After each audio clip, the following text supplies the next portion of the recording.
Hello. I think I figured it all out. It has been a good minute since I have done a YouTube live video, and I think I may. Hello? I think I figured it all out.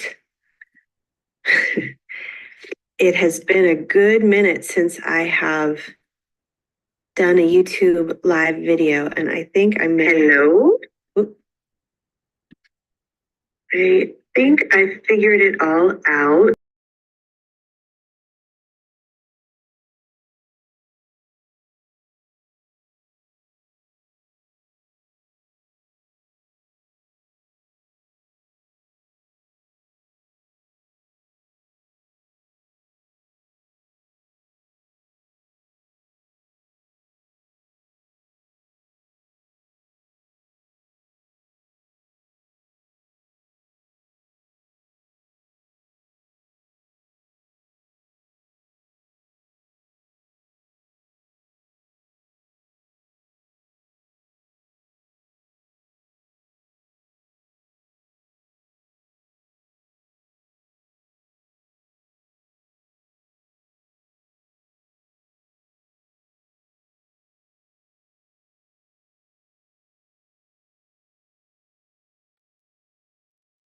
All right. Well,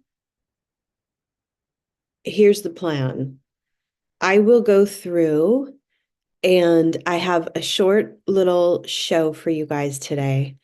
And I will spend more time next time getting ready for YouTube. All right. Well, here's the plan. What is I will go through and I have a short little show for you guys today. And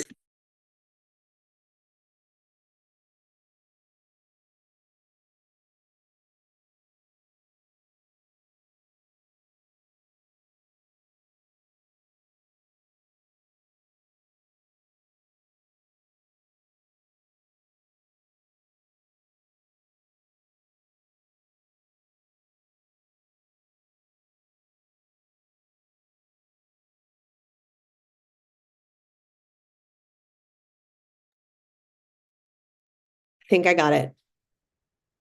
All right. So forgive me for that, friends. And thank you if you come back to this video and have to wait a few minutes before the content gets going.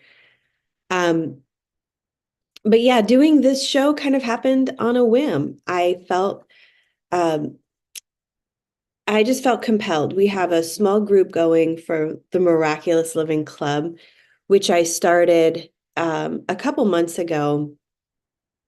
It's a place where I put together all of the content that I had done for Yoga Off the Mat. Some of you might recall that training curriculum with coaching tools. And there was also a trust project, which had the characteristics of God's teachers from A Course in Miracles. And in the group, which we meet weekly, this week we met on Saturday, and it's a small enough group where we can kind of schedule it. If someone can't be there, we can work around it.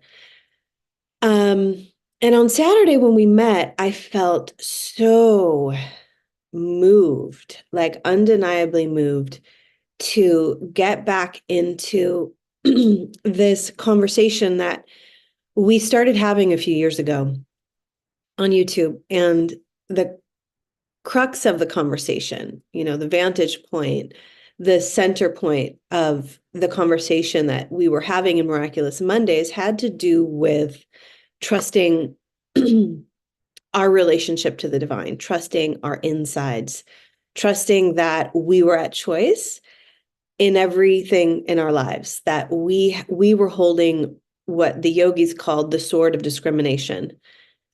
And that sword of discrimination is that center point, that vertical between us and the divine. And what it represents is the capacity to discern between what is conditioned and what is true, what is false, what is true, what is conditioned behaviors from our ancestral lines, from our families of origin, from the world, from the construct, from everything that we've learned in schools, all of that. What is all of that sort of discrimination? And what is true from a universal perspective? What are universal principles? And in Miraculous Mondays, we always landed, and we will always continue to land in the field where only love is real.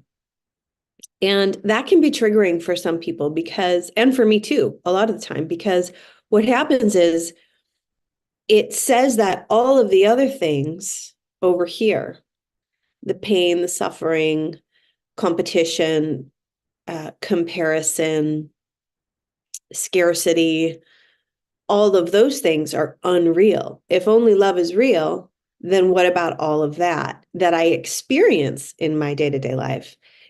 Where do I put that? How do I compartmentalize that? How do I move through those feelings? Because they feel very real. And so when someone comes online or we're at whatever, we read some new age book and it says, only light and love are real and all of that, it can seem like we are spiritually bypassing the difficult moments or the shadow work. And that's not at all what my intention is on this show. And in this container that we are starting to build again, in this sacred space where we are digging up a lot of the things that we could tag to the shadow. In my group and in my own life, we have difficulties in relationships, and those relationships mirror and bring forth the parts of us that feel neglect, the parts of us that feel betrayed or unheard, or used or victimized. And the point that I wanted to make for today is that we are at choice in how deeply we take those thoughts and feelings that get triggered in our relationships. And they can be even in the just random relationships, like you're checking out or you're getting a coffee at the shop and the girl is rude and all of a sudden you're triggered, and your peace of mind is out the door and all of the work you've done to get centered is long gone. And it's like, how do we return back to that field where only love is real? And those are the things that we go through. Those are the tools. Those are the mantras and the meditations and the practices that we do, is to shorten our time in those feelings. And it's not to avoid those feelings. It's to be able to hold that sort of discrimination and say, okay, I understand. I know that in this moment or in these few hours, I'm really spinning. I'm really not feeling the love of the divine. I'm feeling afraid. I'm feeling anxious. And when I say to myself and when I say to you and to the clients that I have the privilege of working with, that you're at choice, there can be resistance to that. And so what I'd like us to do is to accept that we are in resistance mode to the discomfort. And let us instead look, observe the discomfort, and see what it has to share for us. Because we have the choices to, we're the ones at choice. And I believe that choice is a gift from the divine based on our creative energy. So we were created by this loving energy. And because it is an extension and we are an extension of that loving energy, we, by default and by definition, because we were created, we create. And the Course of Miracles teaches us that we're always creating, we are always teaching. And often we are miscreating, meaning we are using our creative energy to propel more suffering. And when the Course calls it a miscreation, it means that we're using our creative energy from our fear-based conditioned mind. And we are at choice, again, as to how long we want to do that, especially when we start to see the effects of those creations. So, for example, if I am spinning and contemplating and in regret, or I've made a mistake and I'm ruminating on the ways that I should have seen it or could have fixed it and all of those things, I am using my creative energy to miscreate suffering. So I am holding myself down into the mistake. And the Course teaches us that, okay, let's say you did make a mistake, which is part of being human, right? There was no guidebook into how to manage relationships. That's why the whole self-help section in bookstores is so full. It's because all of us are trying to sort out how we move through these patterns that we find ourselves in. And the yogis call it, the wheel of suffering, the wheel of samsara. It's like if you're in this loop, like how do you create moksha in yoga, the freedom? How do I break free from that? And the Course is saying, okay, you see that there's a mistake here. The only thing that a mistake necessitates is a correction.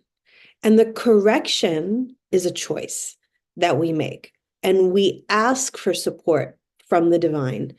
Oftentimes, the Holy Spirit will speak to us through a friend, through a video, through a circumstance, or one of those synchronicities that occurs. And it's so undeniably coming from something bigger than ourselves. And so when we are in those places, my invitation for us this week is to realize that we can choose to make the correction. And the correction is moving from my conditioned thinking of not good enough, unlovable, this is bad, anxiety, suffering, self-judgment, self-doubt, blaming others, guilt. All of those are in the compartment. Those are the fear and all of fear's cousins. So as a spiritual sojourner, I stand in the center holding that sort of discrimination. And I can say, wow, I'm really humaning right now. I'm really over here spinning. And what is it going to take for me to move back into this place of only love is real, where I see what is occurring. I see my part in it. And I see the correction. I see how I can solve this problem or opportunity that is happening over here for myself and everybody that's in my presence. Because when we're spinning out, our energy is at it's like not a high frequency, right? So our energy is kind of putting up these prickly, what are we going to say? Little swords, little daggers. You might be bitey with a friend or a colleague, or you might snap at a child, or just you're like, wow, I'm really not feeling centered. And the Course in Miracles teaches us that heaven is a decision that we must make. We must decide. Because we were created, have been gifted free will. And will, from a Course perspective, will is thought. And we are a thought. We are in the mind of God. And so to align our thinking our will, our intention to that which is true, that only love is real, is those stepping stones that move us out of suffering and into joy. We heal our traumas not to handle more traumas, but to create space for more joy. And that takes preparation, that takes purification. So in those moments when we're feeling really low and dark and unsatisfied and all of those, I mean, we can label, there's lists of those feelings. Whatever it is, if you can be held on the back end and know that all that is occurring is a purification process, you are being purified. This is why we don't want to spiritually bypass these feelings or the shadow work. We want to be able to go into it as a warrior would, with the sort of discrimination, and go, I can move through any debris. I can move through the jungle of my own mind, knowing that I was created by love. I am as I was created to be. So I am love. And anytime I am not experiencing that, I am moving through a purification process. So I am purifying trauma from this life, from last life, from it almost doesn't even matter. Sometimes we want to know where it came from and label it and have that whole net and like mind map of where all the suffering and pain is from. But at some point, I find that can almost also be a loop.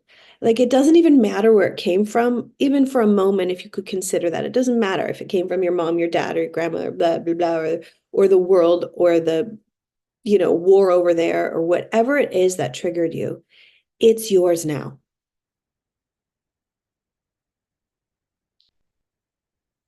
It's yours now.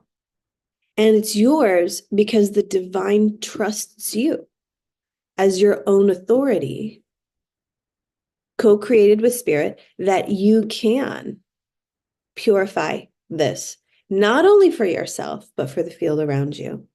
And I think that that's something that really encourages me and inspires me when I'm in these moments of despair. And I can see it with the clients that I'm working with right now, that when we see ourselves in those moments, know that you're being used as an instrument of love. And when you move through the betrayal and the neglect and the pain and the anxiety, when you do that within yourself, you do it for everybody, because we're all in this thing together and we are all connected. So the more that I purify myself, the more ripple effect I have.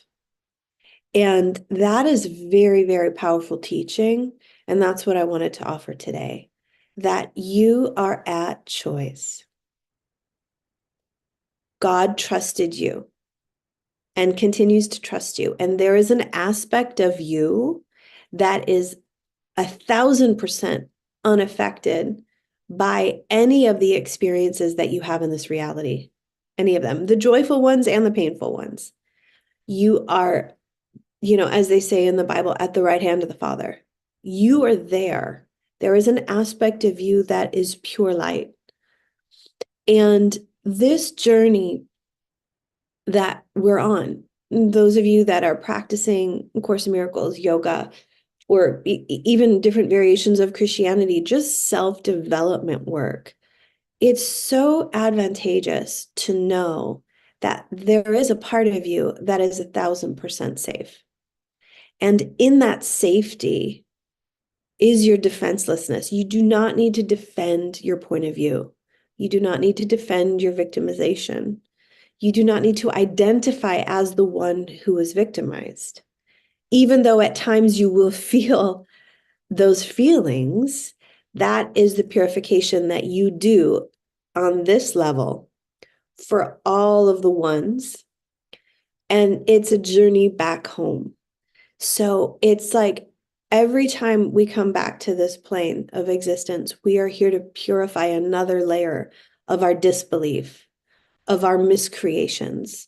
And all of those are born from the one problem that we have, sincerely, The Course teaches us that we have one problem, and that problem is our belief in our separation from the divine. So your choice, the choice that you're always making, is to do with self-identification. Who am I? In this moment, I am sad and hurt and broken, but there is a part of me that is pure and innocent and safe. And I get to choose what I experience.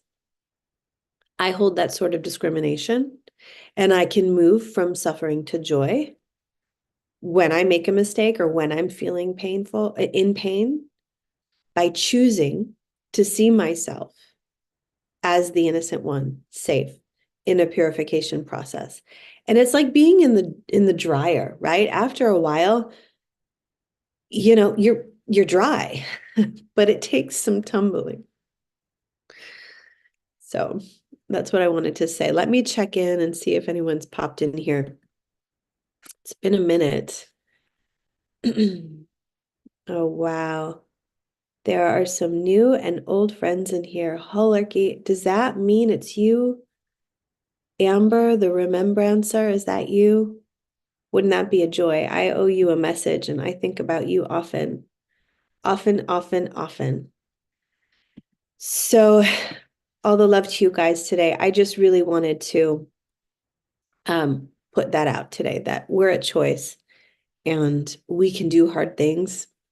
I know there's somebody in the mainstream that's famous for that line. Her name is passing me through, but anyway, I'm sure it's been around a lot longer than her, but we can do hard things because we are coded. We are embedded with this divine creative energy. And to the extent that we identify as that, we can move through any hardship. Okay. How'd we do? A good 20 minutes. Aloha. Phil is here too. Namaste, Ingrid and Gabby. Wonderful to see some of you guys in here. Yeah. I feel like in a way I've been like a yogi in a cave. I think that so much of in my own practice and my own journey has been, I did so much of that spiritual bypassing. And even though I'm still subscribed 1,000% to only love is real, I think that I missed a lot of my purification process. And I can see a lot of us, we do that. I think as humans, we want to avoid pain. It's natural for us, because we came from a place where there is no pain, where there is equality 1,000%, where there is no scarcity, where there's total abundance. And we find ourselves the Course says we're like aliens here. Like we don't belong here. We're from this place where, there's hummingbirds and flowers and it's all good all the time. And so there is this deep desire within us to stay in that vibration. But I think what I've learned in these last few years of really being inward and kind of hunkering down into my own practice and stepping back from teaching is that we must move through the hard things.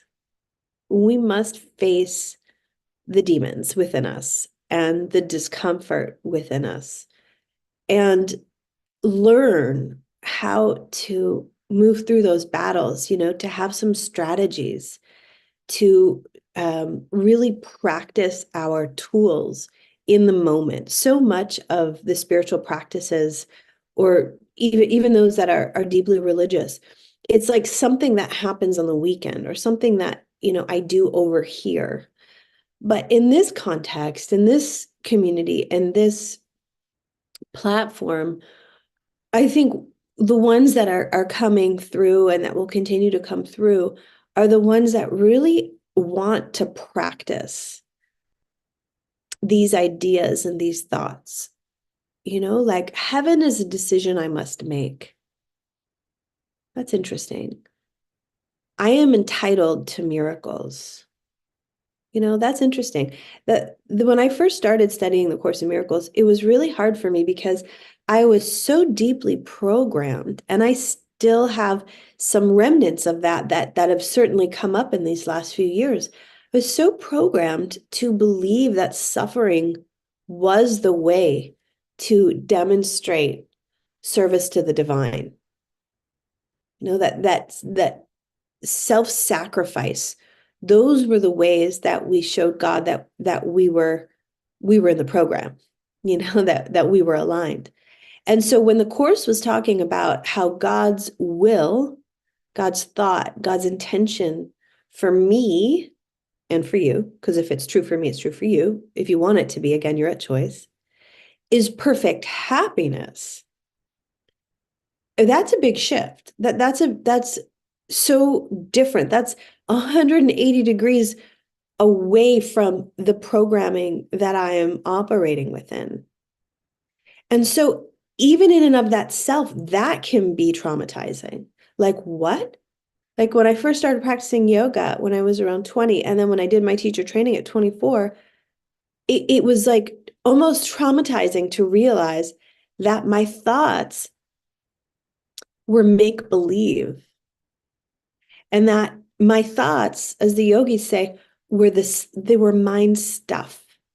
It's like debris.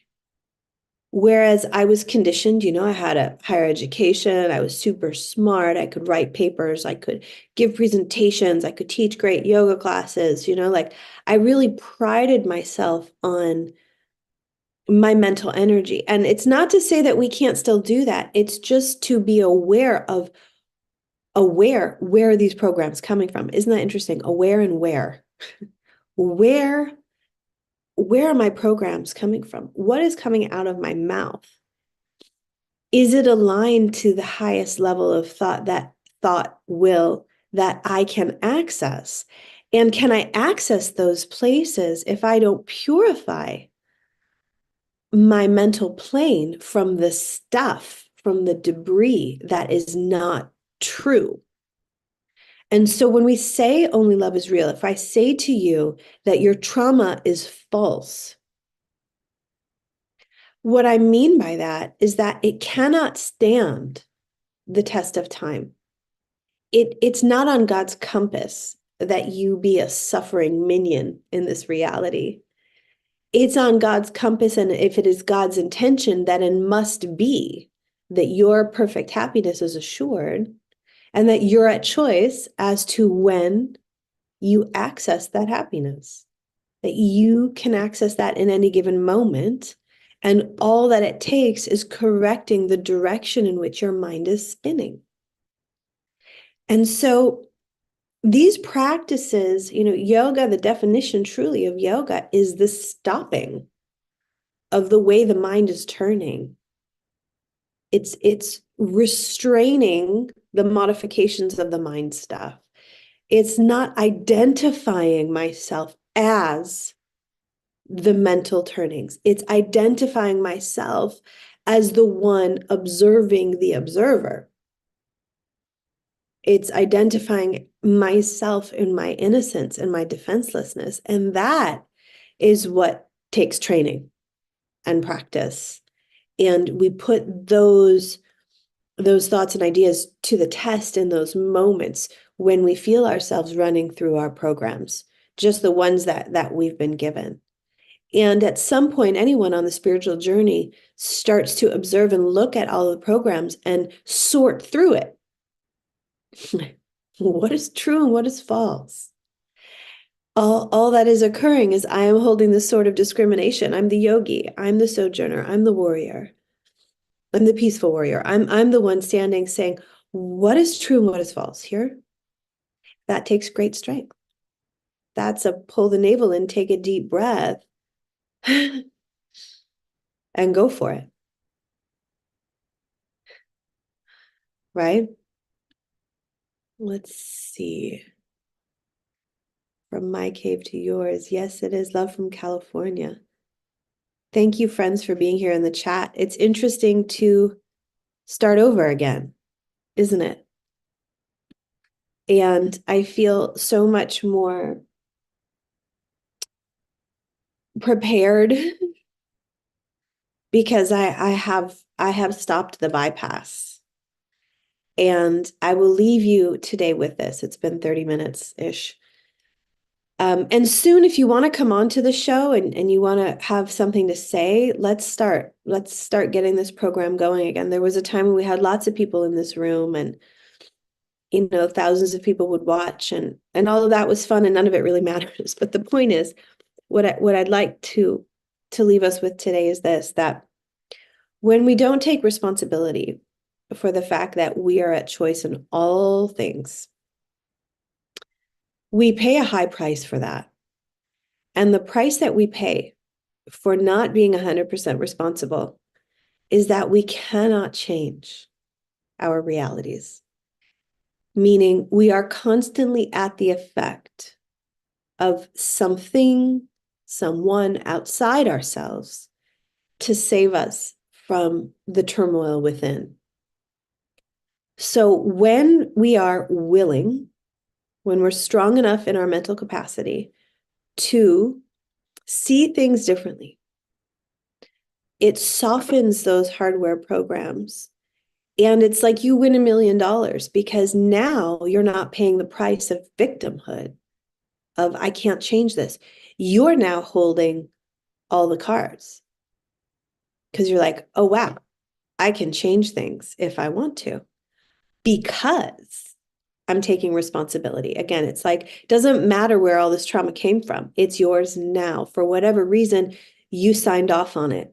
You were willing, in your highest state of mind, in your highest state of being, you believed and trusted so much in your own capacity to overcome adversity that those of us, especially, with extra long lists of stuff, I mean, I believe that everybody has a whole lot of stuff they're moving through.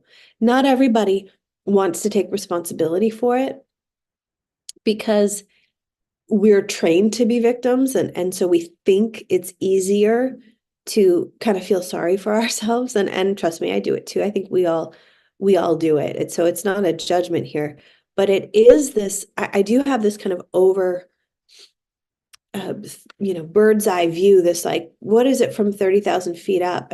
And up there, it's if I take responsibility for the fact that I created this scenario and I take responsibility for my part in it, I can't take responsibility for everybody's part in it. But if I at least take responsibility for my own, then I can start to do the real work, which is forgiveness.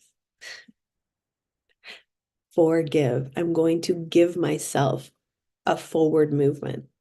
I'm going to give myself an opportunity to see this differently. So if I am in, again, here's choice. So if I am in victimization, if I am in pain and suffering, and I take responsibility for that, and I say, yeah, I'm there. And I'm at choice. I am here to purify. And beyond all of this suffering, there is that aspect of me that is totally safe. And I am purifying my avatar. I'm purifying my energetic field. I'm purifying my mind. I am, right? Isn't that's the statement? I am allowing the divine to use me as an instrument for the good and the holy and the beautiful in this world. And that's a high calling. That's a high function. And all of us are called. Isn't it say that in all the holy texts, right? Those who have ears to hear, let them hear. All of us are called, but few really answer it. So I commend all of you that are really at least even the babiest of steps. Don't we celebrate each step a child makes? And then they fall on their little booties. And then we go, that's okay. And we clap for them and we scoop them back up. And then they start again and they learn to walk. And this is what it is as a spiritual sojourner. Sometimes we're like babies. And I think it would be good for us to nurture ourselves that way, to reparent ourselves. I find that some of those old programs have been so judgmental towards self, so that we're like, oh, I should have known better. So it's like a double whammy. We double poke ourselves. We're down and then we're like judging ourselves for being down. It's like, no. It's like, oh, oops, oopsie daisies. And then a baby might cry because he's disappointed and he moves through. And then it's amazing because if you really observe babies and children, they have such a gift. It's like this amnesia where they forget and they move on. If any of you guys watched Ted Lasso, that was a fun series. And he says, be a goldfish. A goldfish has a 10-second memory. It's like it forgets its mistake, it moves on. And that's a decision too, We keep ourselves in that rumination, or we get back up, we celebrate the fall, we made it again, and we move on. Let's see what's in the chat. From my cave to Moors. I am. All right. Well, if anyone has a comment or a question, you can post it in the chat or in the comments here on YouTube. And we're going to get started. I'm going to do my best to get here every week, Mondays at noon, and to start again. It's just like get back up, right? We fell, some of us, and that's part of this journey, I think, is learning how to get back up, learning how to walk again, learning how to choose the divine and use your gifts and talents to initiate that positive vibration out into our reality. We're so powerful. We're so powerful. All right, friends, thank you very much for being here. Lots of love. I look forward to hearing from you. Please comment or email or share. And if you want more info on the Miraculous Living Club, please let me know. It's been really fun to go deep. In these conversations, we talk about really the what we're up to and the why, but the how happens when we get into the work, when we're not on a public platform. And we can really hold the space for people to bring forward, okay, there's this. And then we can decode it together and recode it. And there's a lot of tools and a lot of practices that we can offer. But yeah, this is kind of the what and the why. Why would we even want to stop the way the mind turns or to use our power of choice? Why do we want to make a change? And that's because we want more joy, right? We want more love in our lives. We want more peace, equanimity of mind. We know that we are manifesting our reality. So when we're in suffering, we go, well, why am I creating this, Spirit? Like, what is this about?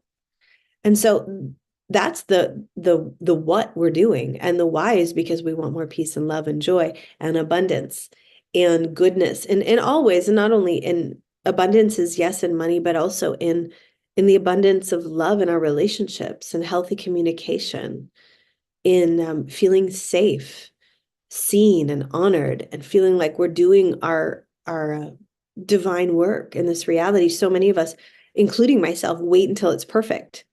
Wait until we have all of the puzzle pieces in place, when we in and of ourselves are a work in progress. So we can show up as best as we can right now. And I acknowledge you for showing up. All right, friends, all the love. Let's see if I can figure out how to sign off on this thing. And yeah, thank you. Glad to be back. Glad to be back. And it's just the perfect amount of people in here right now. It's like such high level beings right now. Amber and Ingrid and Phil, thank you. So yes, Gabby, let's keep the party going. See you next